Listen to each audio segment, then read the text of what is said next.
We went to visit a distillery we have never been to, El Ateo.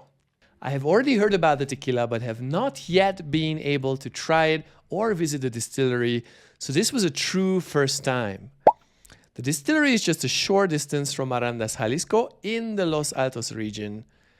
I strongly suggest you have a GPS with you, as it is very easy to miss the turn from the road, and unlike many distilleries having a poster or a clear sign, this distillery was unmarked in the middle of nowhere, almost without a map pin. It would have been very hard to be sure if we actually arrived at the right spot.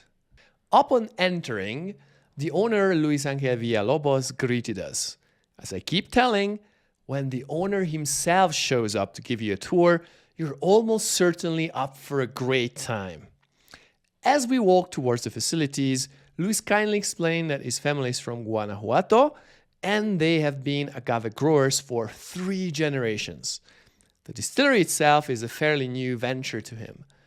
So we arrived at the main production facility.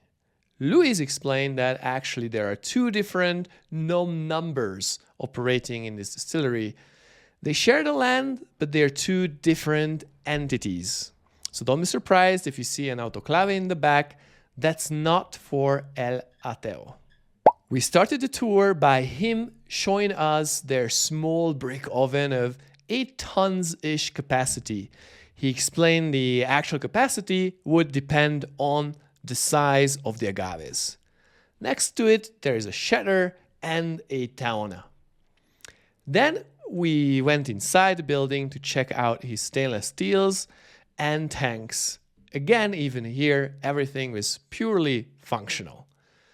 They have very small still capacity compared to what we saw at some other distilleries. The distillery looked simple yet efficient. I could see Luis as one of those producers who knows in the end it is the tequila in the bottle that will matter. Most people will not be bothered by a multi-million-dollar worth hacienda-style, superbly modeled building with shiny things. Then we went to the bottling and aging area that Luis explained to us that he was sharing with another distillery. So they have their different registry numbers with the CRT, different NOM numbers, but the bottling line is shared between the distilleries. He was very proud that he has a 1-brand distillery. For context, only a few distilleries operate only 1 brand. I also got the chance to ask him about the name.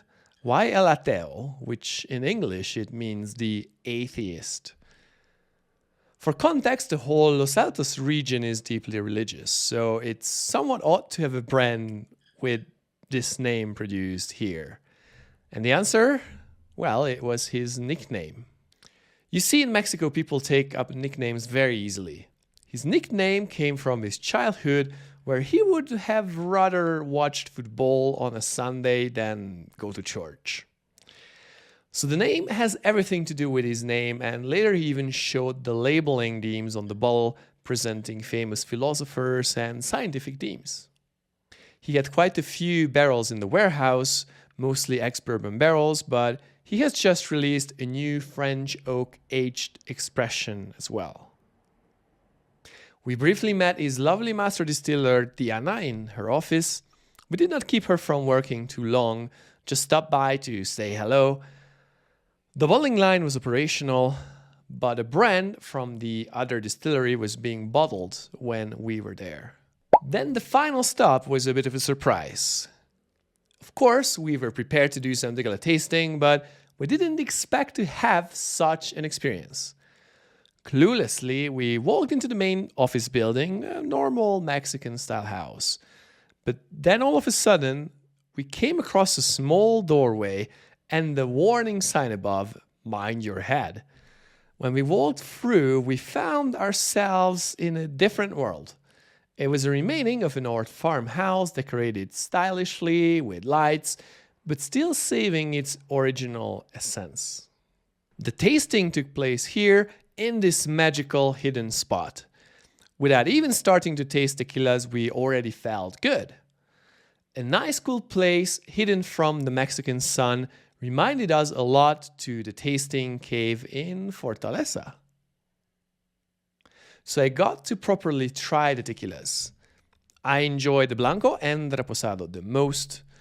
The Blanco was very interesting as it reminded me of a Tequila Valley earthy character. It kind of coated my tongue very nicely, and it actually had a very pleasant mouthfeel with lots of character. The Reposado was very similar, only with a bit of a woody tone that was still pleasant, but even a bit more refined.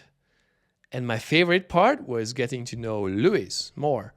We talked about the industry, the business, and even his bottling, which isn't only science, philosophy deemed, but the bottle design they have is their protected intellectual property. Time flew by quick, and as usual, we had to leave at some point. We had our farewells and went back home with a brand new experience. So would I recommend visiting El Ateo? Yes, of course. However, as usual, let me try and explain. If it is your first time in the Los Altos, there are many other distilleries that are easier to get to and that are designed around giving you a proper distillery tour experience.